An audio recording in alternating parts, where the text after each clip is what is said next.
pakikinig sa mga oras po na ito ay masusubaybayan natin ang pagsasadula ng pangkat isa sa talinhaga ng alibughang anak. May isang ama na dalawa ang anak na lalaki. Isang araw, lumapit sa kanya ang kanyang bunsong anak. Scene 1, action.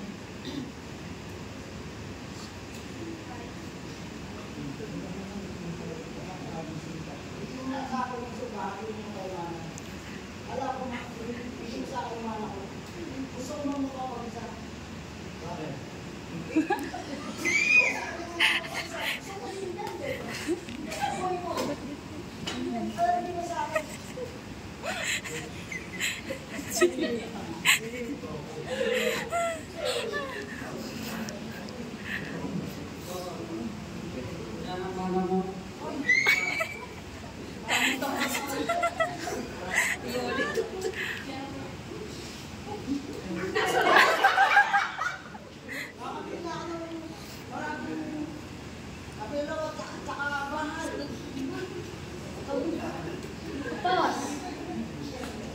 Tinipon ng bunso ang lahat ng kanya at inaksaya niya sa palubing paraan. Scene 2, action. Cheers, pare! Cheers, pare!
Nang sagastos na niya ang lahat ng kanyang mana, nagkaroon ng tagutong sa lumang yaon.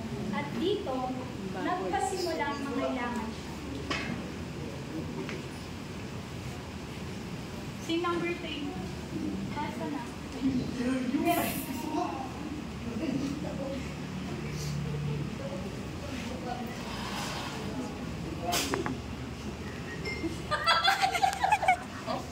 Wala akong parang.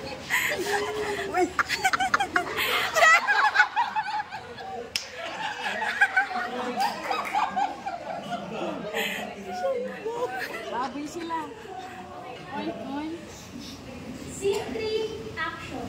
O sige, pakainin niyo na yung mga baboy.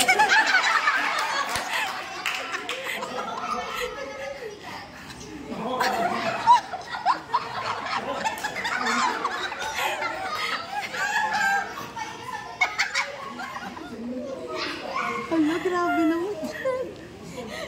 O sige, pero ang magbibigay ko lang na trabaho sa yung pagpapakain ng mga baboy. O sige, pwede ka na mag-start. Parang nanunuwag yung isang baboy. Bupalo yan.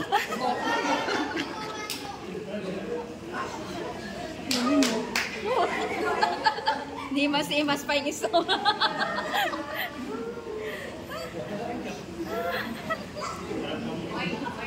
Ayos na. What? Hindi yan nakakain.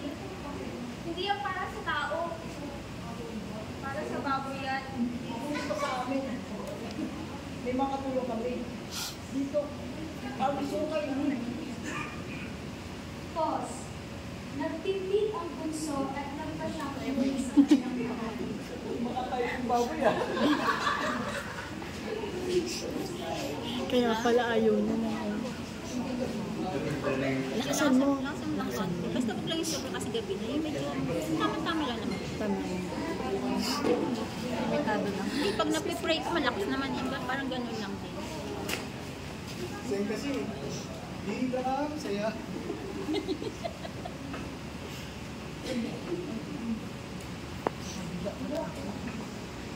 Habang nasa malayo pa ang anak, ay natanaw na siya mula sa malayo.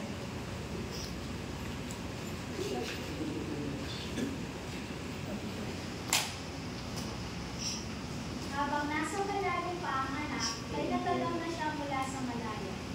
At ang ama ay tumakbo. Siya ay niyakap at hinalikan. Scene 4, action. Anak ko!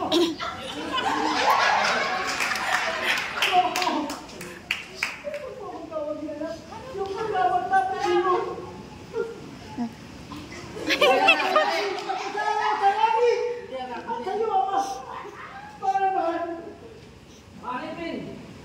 Bigay dito yung pinakamagandang balaban. Usong sa kanya at lagyan ang kanyang kamay ng singsing at ang kanyang palipa.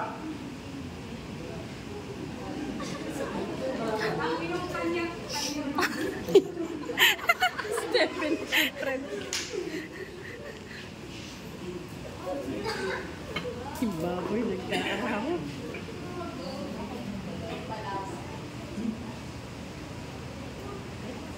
Oh, pentas.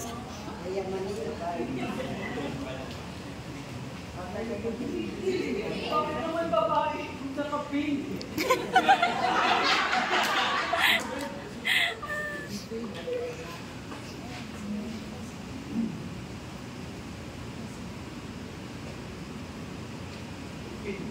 Anong meron ba nagkakasayahan sila?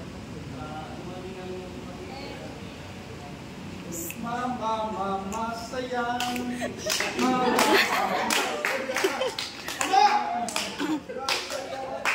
taon ako nagdipid sa'yo, hindi ako nagdipende. Ano ito? Dumating ang anak mo, lubos sa kayamanan. Best actor yan. Ikaw ay nasa Pastor yun. ang iyong kapatid, Hindi ka namatay, makapasok. na buhay, nawala, at nasumpungan. Pause. Ang kwento ng kalibughang anak ay larawan ng pagmamahal ng Diyos sa atin bilang kanyang mga anak. Ang pag-ibig ng Diyos sa atin ay hindi nakadepende sa ating katapatan. Ito ay lalaki. Tapat at mapagmahal ang